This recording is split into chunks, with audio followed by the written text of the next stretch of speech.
کسی نے کہا کہ مولانا ایک ایک گھنٹہ مجلس میں بیٹھتے ہیں، 4 گھنٹے ماتم کرتے ہیں، تپتی ہوئی زمین پہ عاشورہ کے جلوس میں چلتے ہیں، کوئی رکاوٹ نہیں کہ مولانا ہر کام کر لیتے ہیں، اچھے کام ہے نا، مجلس میں آنا، ماتم کرنا، مولا کی زیارت پہ جانا، مشی کرنا، سب کر لیتے ہیں، لیکن کہتے ہیں مولانا سمجھ نہیں آتی، 17 منٹ کی نماز ہے۔ شیطان یہ نہیں پڑھنے دیتا۔ جب وقت اذان ہو، نماز ہو، کوئی ایسے لگتا ہے کوئی بھاری پتھر سامنے رکھ لیا کیا ہو،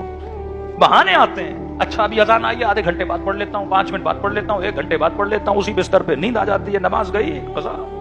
میں نے کہا کہ معصوم کا فرمان تھا، شیطان کہتا ہے میں صراط پر بیٹھوں گا، مطلب یہ چلتا چلتا چلتا آئے گا، میں صراط پہ بیٹھوں گا۔ پھر چھٹے ماں فرماتے ہیں ان قبلت ما قبل سوا،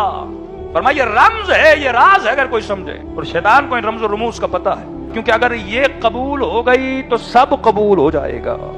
اور اگر یہ قبول نہیں ہوئی تو کچھ بھی قبول نہیں ہوگا، کیونکہ اس نماز میں دعائے خط علی ابن ابی طالب ہے نا۔